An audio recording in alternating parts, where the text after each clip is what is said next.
નમસ્કાર. શબ્દાયનમાં આજે ઈશ્વર પેટલીકરની વાર્તા લોહીની સગાઈ. મંગુને ગાંડાના દવાખાનામાં મૂકવાની સલાહ લોકો અમૃત કાકીને આપતા ત્યારે તેમની આંખોમાં જળજળિયા આવી જતા અને દરેકને એક જ જવાબ આપતા કે હું માં થઈને ચાકરી ન કરી શકું તો દવાખાનાવાળાને શી લાગણી હોય? ખોડા ઢોરને પાંજરા પોળમાં મૂકી આવવા જેવું વાતો કહેવાય.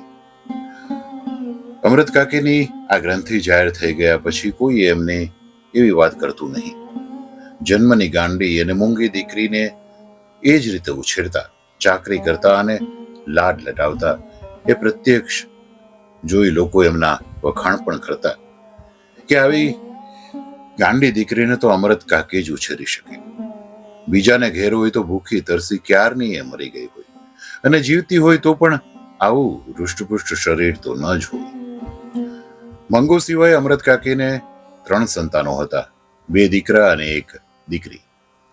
દીકરા ભણીને શહેરમાં ધંધે વળગ્યા હતા, દીકરી પરણીને સાસરે રહેતી થઈ હતી. અમૃત કાકીએ 3 સંતાનોને વિસરી ગયા હોય તેમ તેમનું સમગ્ર માતૃત્વ મંગુ ઉપર અભિષેક કરતું હતું. એટલે રજાઓમાં દીકરાઓ અવારનવાર ઘરે આવતા ત્યારે તેમનું ઘર બાળ પૌત્ર પૌત્રીઓથી ખિલખિલાટ હસી ઉઠતું. છતાં દાદીમા તરીકે અમૃત કાકી હરક પદુડા થઈ જતા નહીં. ભાગ્યે જ બાળકોને તેડતા, રમાડતા કે લાડ કરતા. માના આ વર્તન વિશે દીકરાઓને કંઈ લાગતું નહીં, પણ વહુઓ સમસમી જતી. બંને વહુઓની પતિ આગળ એક જ ફરિયાદ રહેતી કે દીકરાના બાળકો એને દીઠા ગમતા નથી અને ગાંડા હીરાને છાતીએથી અડકો કરતા નથી. માતૃત્વની લાગણીમાં ખેંચાઈ વહુઓ અમૃત કાકીને અન્યાય કરી બેસતી એટલું જ, બાકી દીકરીના બાળકો પ્રત્યે પણ એમનું વર્તન એવું જ હતું. એ કારણે વહુઓ પતિ આગળ બબડીને જ્યારે રહી જતી ત્યારે દીકરી માને મોએ જ સંભળાવી દીધી, મંગુને ખોટા લાડ લડાવીને તેજ ગાંડી કરી મૂકી છે. ટેવ પાડીએ તો ઢોર નહીં, જાડો પેશાબ ક્યાંક અને ક્યારે કરાય તેનું ભાન આવે. આ તો 12 વર્ષની છોડી ગમે તેટલી ગાંડી હોય પણ એને ટેવ પાડી હોય તો શું એટલું ભાન પણ ન આવે? એ મૂંગી છે પણ કે બહેરી તો નથી ને, કે આપણું કાને ન ધરે. ભૂલ કરે તો 2 લપડા કે છોડી દઈએ તો બીજી વખત તરત ભાન રાખે. દીકરી આગળ કંઈ પણ બોલે તે પહેલા અમૃત કાકીની આંખો વરસવા માંડતી. દીકરીનું હૈયું પણ ભરાઈ આવતું, પરંતુ કઠણ કાળજુ કરી એ માનો ડૂમો કાઢી નાખતી. તું જાણે છે કે દીકરીને લાડ કરી સુખી કરું છું એમ, પણ યાદ રાખજે કે તું જેની સાચી વેરણ છે. તું કઈ કાયમ તો બેસી નથી રહેવાની. ભાભીઓને પનારે પડશે ત્યારે રોજ એના મળમૂત્ર ધોવા જેટલી કોઈ આળપમ પણ નહીં કરે અને એ દુખી થઈ જશે. સહેજ ઝટકીને પછી ધીમે સાદે કહેતી, કહેવત છે ખોટી નહીં કે પારકી માં જ કાન વિંધે. દવાખાનામાં મૂકવાથી ડાહી નહીં થવાની હોય તે નહીં થાય, પણ જાડો પેશાબ અને કપડાનું ભાન તો આવશે તોય બસ. ભાઈઓના ઘરમાં ભગવાને ઘણું દાન આપ્યું છે. ભાભીઓ એક ટંક ખાવા ન આપે એવી કજાત પણ નથી. અમૃત કાકી લોકોને દવાખાના અંગે પાંજરાપોળની ઉપમા આપતા ત્યારે લોકો પરાયા તરીકે જે કહી શકતા નહીં તે દીકરી કહી નાખતી. દવાખાનું પાંજરાપોળ જેવું લાગતું હશે, પણ કદાચ મંગુ મરી ગઈ ને તો એનો અને કુટુંબનો છુટકારો થશે. મંગુના મોતને અમૃત કાકી પણ છુટકારો જ માનતા હતા, જો એ કુદરતી રીતે આવે તો. પરંતુ બેદરકારી બતાવીને તેને જાણે જોઈને મોત ભણી ધકેલવાનો વિચાર તેમને અસહ્ય લાગતો. સ્વાર્થનું તો સૌ સગું, પણ બિનસ્વાર્થનું સગું થાય એ જ સાચું સગું. દીકરા કમાતા ધમાતા હોય, દીકરી સાસરે હિંડોળા ખાટે ઝૂલતી હોય ત્યારે હું માં થતી જાઉં અને એનો કઈ અર્થ? મંગુની સાચી માં બની રહું ત્યારે જ મારી લોહીની સગાઈ ખરી. એટલે દીકરી કહે કે દીકરાઓ કહે તો પણ મંગુને દવાખાના દ્વારા મોત ભણી ધકેલવા અમૃત કાકે તૈયાર ન હતા. દીકરાઓ માના ભાવને સમજી ગયા હતા એટલે એ કોઈ વખત એવી વાત કરતા નહીં. વળી ઉચાટ કરવાનો અર્થ પણ નહોતો, કારણ કે 3 ગોરા નિષ્ણાત ડાક્ટરોએ એકમત થઈને નિદાન જાહેર કર્યું કે હવે મટે એવું નથી. ફક્ત દીકરાઓના મનમાં એક વસવસો હતો કે કોઈ તાલીમ પામેલી નર્સ કે ડાક્ટરની દેખરેખ નીચે એને રાખી હોય તો ટેવને લીધે કદાચ એને ઝાડો પેશાબ કે કપડાનું ભાન આવે, પરંતુ એવી સગવડ ઘર આગળ કરી શકાય તેમ હતું નહીં, એટલે એ મૌન થઈ રહેતા. છતાં અમૃત કાકીએ તેમની શ્રદ્ધા પ્રમાણેના ઉપચાર ચાલુ જ રાખ્યા. દવા કરનારાઓ વણ નોતર્યા ઘેર આવી પહોંચતા. શિલાજીત વેચનારા કે હિંગ વેચનારા મંગુને ગાંડી જાણતા પોતે દવા જાણે છે એવો દાવો કરતા. અમૃત કાકી માનતા કે 1000 ઉપચાર કરીએ ત્યારે એક ટેકી લાગી જાય. એટલે બીજાને મન ગાંડી ખેલી વાત એ ગંભીરતાથી સાંભળતા અને શ્રદ્ધાથી એનો અમલ કરતા. જોશીઓ અને ભુવાઓ પણ અવારનવાર વહારેતા હતા. એક જોશીએ ભાખ્યું હતું કે આવતા માગશર મહિનામાં એની દશા બદલાઈ છે એટલે સારું થઈ જશે. ત્યારથી માગશર મહિનો અમૃત કાકીનો આરાધ્ય દેવ બની ગયો હતો. માગશર મહિને તાકડે મંગુને 14 વર્ષ પૂરા થઈ રહેતા હતા. એટલે કોઈ ડાયું ડમરું માણસ જે તરંગને ન ચડે એવા તરંગે અમૃત કાકી ચડી જતા. 14મું ઉતરતા કમુને પરણાવેલી મંગુ ડાઈ હોત તો આજે એના વિવાહનું પણ નક્કી થઈ ગયું હોત. જો માગશર મહિનામાં એને મટે તો મંગુનું રૂપ તો એવું છે કે મૂર્તિઓ સામું જોતા જ હા પાડી દે. એક વખત મંગુ ડાહ્યાની માફત ચોકડીમાં પેશાબ કરવા બેઠી તો હરખાઈને અમૃત કાકી દિવસો સુધી દરેક આગળ આ પારાયણ કરતા રહ્યા કે જોશીનું કેવું સાચું પડતું લાગે છે. પહેલી વખત એની મેળે ચોકડીમાં પેશાબ કરવા બેઠી. સાંભળનારને ગળે આ વાત ઉતરવી મુશ્કેલ હતી, કારણ કે એ જ વખતે એ સાંભળતી વખતે મંગુ પેશાબ કરી ભીની માટી આંગળા વડે ખોતરતી નજરે પડતી. અમૃત કાકીની નજરે ભણી જતા ડાહી દીકરીને શિખામણ આપતા હોય તેમ ધીમેથી કહેતા, મંગુ એવું ગંદુ ન કરાય બેટા. મંગુને ધૂન આવે ને ઊભી થઈ જતી તો એમને વળી નવી વાત મળી જતી. મેં કહ્યું તે સમાણી ડાહ્યાની માફક ઊભી થઈ ગયો. આમ અમૃત કાકીનો આશા ભર્યો માગશર મહિનો આવ્યો ને છતાં મંગુ ડાહી ન થઈ. પણ શહેરના કન્યા વિદ્યાલયમાં ભણતી ગામની એક દીકરી કુસુમ ગાંડી થઈ ગઈ. મંગુની માફક એને પણ ઝાડા પેશાબનું ભાન ન રહ્યું. અમૃત કાકીને એથી દુઃખ તો થયું, પણ સાથે સાથે સંતોષ પણ થયો કે ડાઈ ડમરી છોડી ગાંડી થતા આવું ભાન ગુમાવી બેસે તો જન્મથી ગાંડી મંગુ બિચારીને એવું ભાન ન હોય એમાં શી નવાય. કુસુમને દવાખાનામાં મૂકવાનું નક્કી થયું એ સમાચાર જાણીએ અમૃત કાકીને ઓછું આવ્યું કે એની માં જીવતી હોત તો એને દવાખાને મૂકવા ન દેત. માં વગર બધું સૂનું કહ્યું છે તે ખોટું નહીં. એ સાથે પોતાની આંખ મીચાતા મંગુને પણ ભાઈઓ દવાખાને મૂકી આવતા હોય એવું દ્રશ્ય એમને કંપાવી ગયું. પહેલા મહિનાને અંતે કુસુમને સારો ફાયદો થયો તેવા સમાચાર આવ્યા. એને બાંધી મૂકવી પડતી નથી, છુટ્ટી ફરે છે, છતાં તોફાન કરતી નથી. ઝાડા પેશાબનું પૂરેપૂરું ભાન આવ્યું છે. ગાનપણ પણ રહ્યું હોય તો ફક્ત આખો દિવસ એ ગાયા કરે છે એટલું જ. એ પણ બીજા મહિનામાં મટી જશે એવો ડાક્ટરે અભિપ્રાય આપ્યો હતો. બીજે મહિને કુસુમને મટી પણ ગયું, છતાં એકાદ મહિનો રહે તો સારું એવી ડાક્ટરની સલાહથી અને ત્રીજો મહિનો રાખવામાં આવી હતી. એ ઘરે આવી ત્યારે આખું ગામ એને જોવા ઉમટ્યું હતું ને સૌથી મોખરે અમૃત કાકી હતા. કુસુમને પૂરેપૂરી ડાહી થઈ ગયેલી જોઈ અમૃત કાકીને દરેક જણ સલાહ આપવા માંડી ગયું, કાકી તમે મંગુને એક વખત દવાખાનામાં મૂકી તો જુઓ, જરૂર એને મળશે. અમૃત કાકીએ જિંદગીમાં પહેલી વખત દવાખાનાનો વિરોધ ન કર્યો. મૂંગા એ લોકોની સલાહ સાંભળી રહ્યા. બીજે દિવસે એમણે કુસુમને પોતાના ઘરે બોલાવી એને પાસે બેસાડી દવાખાનાની હકીકત પૂછવા માંડી. માં દયા ભાવ ચાકરે રાખી ન શકે તો ડાક્ટર અને નર્સ કરી જ ન શકે એવી એમના મનમાં જે ગાંઠ પડી ગઈ હતી તે કુસુમની વાતચીતથી ઉકલી ગઈ. નર્સ કે ડાક્ટરને કોઈ ગાંડા તમાચા મારી જાય તો પણ એ લોકો એના ઉપર ખીજાતા નથી ને મારતા નથી. એ જાણી એમને દવાખાના ઉપર શ્રદ્ધા બેઠી.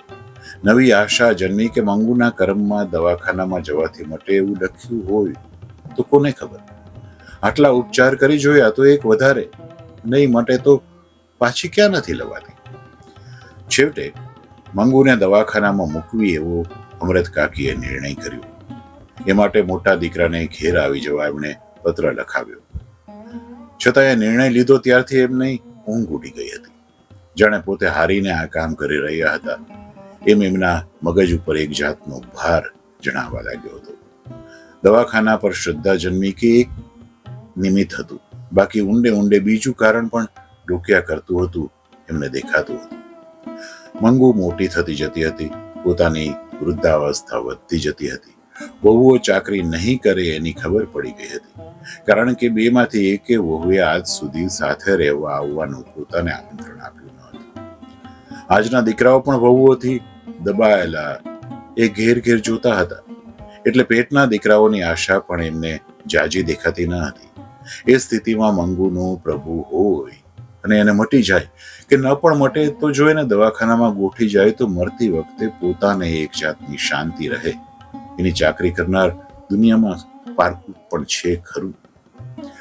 આ વિચાર વહેણ સાથે અમરત કાકીની આંખોમાં એટલું બધું પાણી આવી જતું કે પથારી પલટી જતી.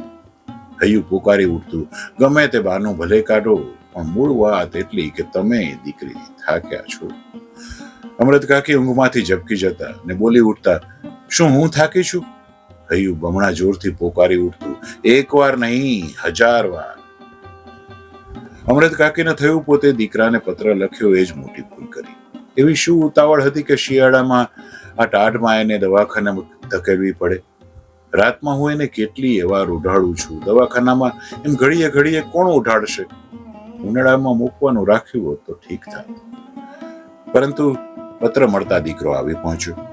દવાખાનામાં દાખલ કરવાનો મેજિસ્ટ્રેટનો હુકમ પણ મેળવી લીધો. એક જ અઠવાડિયામાં મંગુને મૂકવા જવાનું આવી પહોંચ્યું. અમરત કાકીને ખાતરી થઈ કે દીકરો ગાંડી બહેનને દવાખાનામાં ધકેલી વેઠ ઉતારવા માંગે છે. એટલું એવું ન હોત તો પત્ર મળતા શું કામ આવી પહોંચત? લાગો વાપરી તરત ને તરત ડાક્ટર તથા મેજિસ્ટ્રેટના દાખલા શું કામ કઢાવે? એમને થતું કે હમણાં બંધ રાખવું, ઉનાળામાં મૂકી આવી. પણ દીકરાને કહેતા જીભ ન ઉપડી. એ પરાણે રજા લઈને આવ્યો હોય, દાખલા દુખલી કરાવી લીધું હોય, હવે ના પાડો તો એને થાય કે માને બીજો ધંધો જ નથી. મંગુને મૂકવા જવાનું હતું એ રાતે અમરત કાકીને બિલકુલ ઊંઘ ના આવી. સવારમાં એક વિચાર પણ આવ્યો કે પોતે સાથે ન જાય તો સારું. દવાખાનાવાળા દીકરીને પોતાનાથી છૂટી પાડશે તે સહેવાશે નહીં. પરંતુ દવાખાનામાં કેવી સગવડ છે પોતે નજરે નહીં જુએ ત્યાં સુધી ચેન પડે એવું નહોતું. એટલે ન છૂટકે જવા તૈયાર થયા. પણ મંગુને લઈ ઘર બહાર નીકળવાનું થયું ત્યારે એમના ઉપર બ્રહ્માંડનો ભાર આવીને ઠલવાઈ ગયો. આંખમાંથી શ્રાવણ ભાદરવો શરૂ થયું. નજર મંગુ ઉપર ચોટી તે કેમે ઉખડતી નહોતી. મંગુ એને પહેરાવેલા નવા કપડાનો રંગ ધારી ધારીને જોઈ રહી હતી. ગેલમાં આવી હોય એમ અમરત કાકી સામે જોતા એ હસી પણ કરી. એ સમૂહ અમરત કાકીનું દિલ કપાઈ ગયું. ઢોર પણ એને ખીલેથી છોડી બીજે લઈ જવામાં આવે ત્યારે નવા ધણીને ઘેર જવા આનાકાની કરે છે. મંગુને એટલું ભાન ન હતું કે એ પ્રત્યક્ષ અનુભવતા અમરત કાકી ઉમરા ઉપર ફસરાઈ પડ્યા. હૈયું કકડી ઉઠ્યું. અબૂધ દીકરીનું દુનિયામાં કોઈ નહીં. સગી માં પણ એની ના થઈ. દીકરાનું હૈયું પણ ભરાઈ આવ્યું. માં સામે આંખ માંડવા જેટલી પણ તેનામાં સ્વસ્થતા ન હતી. જેટલો વિલંબ થતો હતો તેટલો ગાડી પકડવાનો સમય ટૂંકો થતો હતો. ફળિયા બહાર ડમણીએ જોડેલ બળદ પગ ઉપાડવા તડે થઈ રહ્યા હતા. દીકરાએ મા તરફ નજર કર્યા સિવાય લથડિયું ખાઈ પગ ઉપાડતા કહ્યું, મોડું થાય છે, હવે નીકળવું જોઈએ. પણ ફળિયા બહાર નીકળતા એણે ધોતિયાના છેડા વતી આંખો લૂછી. પડોશી સ્ત્રીએ મંગુનો હાથ જાલી આગળ દોરી. બીજી સ્ત્રીએ અમરત કાકીને ટેકો આપ્યો. છેવટે કડવો ઘૂંટડો હૈયામાં સમાવી ઢીચણ ઉપર હાથ ટેકવીએ ઊભા થયા. બે જણે ઝાલીને ચડાવ્યા ત્યારે એમનાથી રમણિયામાં ચડાયું. મંગુ ગાંડી છે એમ જણાતા ગાડીમાં મુસાફરોને મજાનો ખોરાક મળી ગયો. આવી ખાધે પીધે સુખી છોડીને દવાખાનામાં મૂકશો એટલે મહિના દાડામાં લાકડા જેવી થઈ જશે. ત્યાં તો ઢોરની પેઠે ટંક જેમનું તેમનું, નીચું એટલું બસ. અમારા ગામમાંથી એક ડોસીને એના દીકરા 5 વર્ષથી મૂકી આવ્યા છે. કશો ફેર પડ્યો નથી. ગામનું કોઈ મળવા જાય તો રડવા લાગે છે. પગે પડીને કહે છે મને અહીંથી તેડી જાઓ. પણ આજના દીકરાઓ લાવતા જ નથી. એવા દીકરાઓને શું દિસતા રાખવાના? દીકરાઓ આમ તો સારા છે. પણ આજની વહુઓ જાણો છો ને, પહેરી ઓઢીને માલવું હોય એટલે વધારાનું માણા ઘરમાં પોસાતું નથી. આ છોડીને માં નથી. અમૃત કાકીને આ ઘા અસહ્ય થઈ પડ્યો. આંખમાં આંસુ આવી ગયા, કંઠ રૂંધાઈ ગયો, શરમથી ડૂકું નીચું નમી ગયું. સાથે સાથે માથું નમતા માં તરીકેનો એમનો દાવો પણ આપોઆપ વ્યક્ત થઈ ગયો. બાપ રે, તમે માં થઈને એને ધકેલી મૂકો છો, પછી દવાખાના વાળાનો શો દોષ કાઢવો? અમૃત કાકી જો એકલા હોત કે દીકરાને માઠું લાગવાની બીક ન હોત તો વળતી ગાડીમાં મંગુને લઈ ઘેર પાછા ફર્યા હોત. પરંતુ બીજો ઉપાય ન હતો, એટલે ભારે પગલે અને ભારે હૈયે એ દવાખાનામાં દાખલ થયા. મુલાકાતનો સમય હતો એટલે વચલા ખંડમાં દર્દીઓ અને એમના સગા સંબંધીઓ છૂટા છૂટા બેઠા હતા. સ્વજનોએ ઘરેથી આણેલી રસોઈ ઘણા જમતા હતા, કોઈ ફળ ખાતા હતા. એક ગાંડા પતિ સાથે પત્ની ઘરની અને બાળકોની વાતો કરતી હતી. એક ગાંડી પત્ની પતિ મળવા આવ્યો હતો તેને બાજી પડી હતી અને બાજુમાં ઉભેલી વોર્ડની પરિચારિકાઓ તરફ નજર કરી ફરિયાદ કરતી હતી, આ ભૂતડીઓ મને સારા કપડાં પહેરવા નથી આપતી, સારું ખાવાનું નથી આપતી, માથામાં તેલ નાખવા નથી આપતી. અમૃત કાકી તે વખતે પરિચારિકાઓ તરફ જોઈ રહ્યા હતા. પેલી બાઈની જે પરિચારિકા હતી તે હસીને બોલી, હવે હું તમને બધું આપીશ, ભલે તમારા ધણી સારું સારું ખાવાનું લાવ્યા છે, એ એકવાર ખાઈ લેજો. પેલી ગાંડી બાઈ છણકો કરતા બોલી, મેં દાંતણ નથી કર્યું, મેં મોઢું નથી ધોયું. અમૃત કાકીએ જોયું તો એનું મોં ધોયેલું જ હતું, છતાં સહેજ પણ ખીજાયા વગર પરિચારિકાએ પાણીનો લોટો લાવી એનું મોં ધોળાવ્યું, નેપકિન વતી મોં લૂછી આપ્યું. અમૃત કાકીના હૈયાને ટાઢક ઓળી કે કામ કરનારા લોકો છે તો માયાળુ. ડાક્ટર અને સ્ત્રી વોર્ડની મેટ્રન આવી પહોંચ્યા. અમૃત કાકીના દીકરાએ મેજિસ્ટ્રેટનો હુકમ આપ્યો. માને સંતોષ થાય તે માટે એ સાંભળે એમ સારી સારવાર કરવા જણાવ્યું. મેટ્રને કહ્યું, એ બાબતમાં તમારે ચિંતા ન કરવી. વચ્ચે અમૃત કાકી બોલ્યા, બોન, ચિંતા એટલા માટે કરવાની કે આ સાવ ગાંડી છે, પાસે બેસીને જો ખવડાવે ને તો જ ખાય, ને તો નથી ખાતી. આટલું બોલતા એમનો કંઠ ભરાઈ આવ્યો અને વાક્ય અધૂરું રહી ગયું. દૂર ઉભેલી પરિચારિકા નજીક દોડી આવી. એ બોલી ઉઠી, તમે બા કોઈ જાતની ફિકર ન કરશો, અમે એને મોંમાં કોળીઓ ઘાલીને ખવડાવશું. ગળગડા સાથે અમૃત કાકી બોલ્યા, એ જ બોન મારે કેવું છે, એને ઝાડા પેશાબનું ભાન નથી એટલે રાતે કપડાં બગડે તે તો જોજો, નહીં તો ભીનામાં સૂઈ રહેશે તો વાયુ થઈ જશે. બીજી પરિચારિકા બોલી, રાતમાં 4-5 વખત તપાસ કરવામાં આવે છે. અમૃત કાકી, રાતે બત્તી ન હોય ને તો એને ઊંઘ નથી આવતી. જેને ઊંઘ ના આવે ને તેને અમે ઊંઘની ગોળીઓ આપીએ છીએ. એને બીજા તોફાની મારે નહીં ને, એ જોજો. તોફાની હોય એને જુદા રાખવામાં આવે છે. રાતે બધાને જુદી જુદી ઓરડીઓમાં સુવાડવામાં આવે છે. મળવા આવેલા મુલાકાતીઓ વિદાય લેતા ત્યારે દર્દીને અંદરના ખંડમાં લઈ જવા પૂરતું બારણું ખુલતું. એ તક ઝડપી લઈ અમૃત કાકીની નજર 2-3 વખત અંદર ડોકાઈ રહી. 3-4 સ્ત્રીઓને ફગફગતા વાળે અસ્તવ્યસ્ત કપડામાં તેમણે અંદર ફરતી જોઈ. એકે એમના ભણી નજર કરી, છાતી કૂટી અને એવો ડોળો ત્રાસો કર્યો કે છડી મર્યા. એ ઉપરથી એમણે અંદરનું રહેઠાણ જોવાનું દિલ થયું. માગણી કરી, મંગુને જે ઓરડીમાં રાખવાની હોય તે મને જોવા દ્યો. મેટ્રને કહ્યું, અંદર કોઈને જોવા જવાનો કાયદો નથી. ચકડ વકડ આંખે આ નવી દુનિયા જોઈ રહેલી મંગુ અમૃત કાકીની સોળમાં લપાઈ. માથે હાથ મૂકી અમૃત કાકી રોજનો વાલો સોયો બેટા શબ્દ ઉચ્ચારવા ગયા ત્યાં તેમનો સાદ ફાટી ગયો. વરણ પોક જેવી લાંબી પોક મુકાઈ ગઈ. એ આક્રંદમાં આખું દવાખાનું ડૂબી ગયું. દીકરાની આંખમાંથી ચોધાર આંસુ વહી ચાલ્યા. આવા રુદનથી ટેવાઈ ગયેલા ડોક્ટર, મેટ્રન અને પરિચારિકાઓ ના હૈયા પણ ભરાઈ આવ્યા. દિવાલો પણ ધ્રુજી ઉઠી કે આટલું લાગણી ભર્યું કોઈ ગાંડાનું સ્વજન આજ સુધી આવ્યું અમે જાણ્યું નથી. અને પરિચારિકા હાથમાંનો રૂમાલ ફરકાવી મંગુનું પોતાના તરફ ધ્યાન ખેંચી બોલી, લે જોઈએ છે તારે? એ રૂમાલ પકડવા માની સોળ તેજી મંગુ એકદમ ઊભી થઈ. રૂમાલ પકડવા દીધા પછી એનો હાથ પંપાડી પરિચારિકા મીઠાશ ભર્યા શબ્દોમાં બોલી, તું મારી પાસે રહીશ ને? હે બેન, હું તને સારું સારું ખાવાનું આપીશ, નવા નવા કપડાં પહેરાવીશ. મંગુ એના મોં સામે તાકી રહી. એટલે એક ક્ષણનો ઉપયોગ કરી લેતા ચાલ આપ એમ કહીને એનો હાથ પકડી આગળ કરી પેલું બારણું અધખોલ્લું થયું અને મંગુને ગળી ગયું. મંગુ મંગુ ની કાળજુ કંપી જાય તેવી ચીજ સમૃદ્ધ કાકીએ ફરી નાખી. ડાક્ટરે આશ્વાસન આપતા કહ્યું, ગરડા બા અને બાજુમાં ઉભેલા દીકરા તરફ આંગળી કરતા જણાવ્યું, આ તમારા દીકરા જેવો જ મને પણ દીકરો ગણજો. દીકરીને દવાખાનામાં નહીં પણ દીકરાના ઘરે મૂકી જાવ છો ને એમ માનજો બા. આધેડ ઉંમરની બાળ વયમાં વિધવા થતા આ ક્ષેત્રમાં આવી પડેલી મેટ્રને આશ્વાસન આપતા કહ્યું, આજ સુધી તમે એના એક બા હતા, આજથી હું એની નવી બા થઈ છું.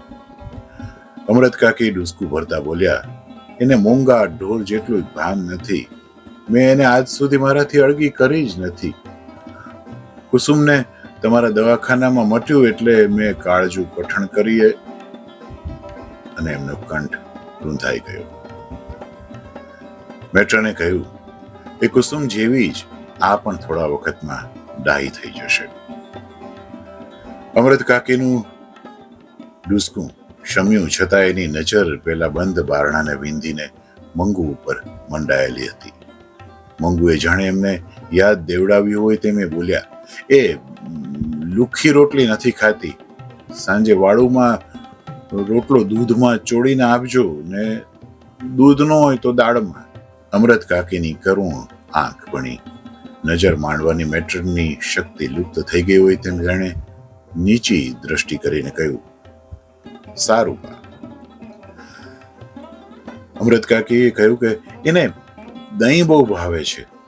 દરરોજ તો ના બને પણ બીજે ત્રીજે દાડે આપજો. એવું એનું વધારાનું જે ખર્ચ થશે તે અમે આપીશું. જે એની ચાકરી કરતી હશે ને એને પણ અમે રાજી કરશું. અમૃત કાકી અને દીકરો મંગુને મૂકી દવાખાનાની બહાર નીકળ્યા ત્યારે બંનેના મોં ઉપર શોકના વાદળ છવાયેલા હતા. મૂંગા મૂંગા બંને બહાર ઉભેલી ઘોડાગાડીમાં બેસી વિદાય થયા. ગાડીના ડબ્બામાં પગ મૂકતા અમૃત કાકીને સાંભળી આવ્યું, દવાખાનામાં સુવાનો ખાટલો આપતા હશે કે નહીં? મંગુ નીચે સૂઈ રહેતી નથી એટલે એને જો ખાટલો નહીં હોય તો નહીં ફાવે. મનમાં થયું કે જો પોતાને અંદર જવા દીધા હોત ને તો આ ભાડાવણી કરવાનું રહી ન જાત. ઓરડીમાં ખાટલો ન જુઓત એટલે તરત સાંભળી આવત. દવાખાનામાં કામ કરનારા માયાળુ છે, ભલા છે એવી ખાતરી અમૃત કાકીને થઈ હતી. પરંતુ એમને અંદર જવા ન દીધા એટલે વસવસો રહી ગયો કે આપણને નહીં ગમે એવું હશે ને ત્યારે જ નહીં જવા દેતા હોય અંદર. ત્યારે જ એવો કાયદો કર્યો હશે ને. એનો ટેકો આપતું હોય તેમ પેલું અધખોલું બારણું ભૂતની માફક ભૂમતી ગંદી જથર વથર અને ભૂખે મરી ગઈ હોય તેવી વિહામણી ગાંડી સ્ત્રીઓ. એ સાથે અમૃત કાકીને મંગુ પોતાને ન જોવાથી રડતી હોય તેવો સાદ સંભળાયો. એમની આંખોમાંથી આંસુ વહી ચાલ્યા. બાજુમાં બેઠેલી સ્ત્રીએ પૂછપરછ કરી, કેમ બા રડો છો? કોઈનું મેણું થયું છે? રાત્રે 11:15 વાગે ઘેર આવ્યા ત્યારે એમની વાટ જોતી પડોશણ, જે તેમની પિતરાઈ થતી હતી, તે જાગતી હતી. એમને માટે એણે રસોઈ પણ કરી રાખી હતી, પરંતુ બંને જણે વાળો કરવાની ના પાડી. સ્વજનના મરણનો ઘા તાજો હોય ત્યારે જેમ આગ્રહ કરનારની જીભ ન ઉપડે તેમ પડોશણ હેચતાણ કરી ન શકી. અમૃત કાકીના અંતરમાં એક જ તંબુરો વાગી રહ્યો હતો, મંગુ અત્યારે શું કરતી હશે? પડે પડે એ જ વિચાર એમના હૈયાને વિંધી રહ્યો હતો. કેટલી ઠંડી છે, એને ઓઢાડ્યું હશે કે નહીં? પેશાબ કરી પલાળ્યું હશે તો એની ઘાઘરી અને પાથરણું કોઈ કોઈએ બદલા હશે કે? જાણે મંગુ એમનો બોલ સાંભળવાની હોય તેમ બબડ્યા. બેટા, પેશાબ ન કરતી, ઉટાડેલું કાઢી ન નાખતી.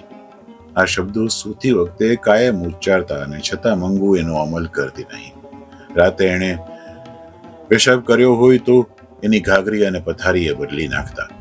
મંગુ મોટી થઈ છતાં પોતાની ભેગે જ એના સુવાડતા, જેથી ભીનું કરે તો પોતાને તરત ખબર પડે, જાગી જાય અને એને ભીનામાં સૂઈ રહેવું ન પડે. અમરત કાકીને પોતાને પણ એના વગર પથારી સૂની સૂની લાગતી હતી. મનમાં થયું, મારી ભેગી સુવા ટેવાઈ ગયેલી, એને ઊંઘ આવતી હશે કે નહીં. એ સાથે એની આંખો બહાવરી બની પોતાને શોધતી હોય તેમ એમને દેખાયું. ઈસ ઉપર કપાળ ઘૂંટ્યું. હું માં થઈને એને દવાખાને હડસેલીને આવતી રહી. એમનાથી ડૂસકું ભરાઈ ગયું. બહારના ખંડમાં સૂતેલા દીકરાને પણ ઊંઘ આવતી ન હતી. માં કરતા એને સુમા ભાગની મંગુ સાથે માયા ન હતી, છતાં એની છાતી ઉપર પણ વેદનાના કાળા મીંડ પથ્થર મુકાઈ ગયો હતો. માના ડૂસકા સાથે એની આંખમાંથી પણ આંસુ વહેવા લાગ્યા. પોતાને આટલી વેદના થાય છે તો માને શું શું થતું હશે? માના હૈયાનું માંસ વેદનાથી કેવી ક્રૂર રીતે છુથાઈ રહ્યું હશે? તેનો સાક્ષાત્કાર પહેલી વખત દીકરાને થયો. એનું હૈયું પકારી ઉઠ્યું. માનું દુઃખ કોઈ રીતે ટાળવું જોઈએ. દીકરો થઈને હું આટલું ન કરી શકું તો મારું જીવતર ધૂળ છે. એ સાથે એના અંતરે પ્રતિજ્ઞા કરી, હું મંગુને જીવતા સુધી સારી રીતે પાડીશ. વહુ એના મળમૂતર ધોવા તૈયાર નહીં થાય તો હું ધોઈશ. એ સાથે વેદનાનો કાળમીંડ પથ્થર એની છાતી ઉપરથી ખસી ગયો. અમરત કાકીએ બીજું ડૂસકું ભર્યું હોત તો એ દીકરાએ એ જ ઘડીએ એમને પોતાની પ્રતિજ્ઞા જણાવી શાંત પાડ્યા હોત. પરંતુ એ જંપી ગયેલા લાગ્યા એટલે સવારે હવે વાત એમ માની દીકરાએ ઊંઘવા માટે આંખ મીચી અને થોડી વારમાં એની આંખ મળી ગઈ. વહેલા પરોઢે ઘંટીનો અને વલાણાનો મધુર અવાજ ગામમાં ગૂંજી રહ્યો હતો. ત્યારે ગામ આખાને વીંધી નાખે એવી ચીસા ચીસ અમરત કાકીએ કરી મૂકી. દાજો રે દાજો, મારી મંગુને મારી નાખી રે દાજો. દીકરો ખાટલામાંથી ઉછળી પડ્યો. પડોશી દોડી આવ્યા. ઘંટીઓ અને વલોણા થંભી ગયા. જેણે સાંભળ્યું તે ધાઈ આવ્યા અને આવ્યા એવા જ હબકી ગયા. અમરત કાકી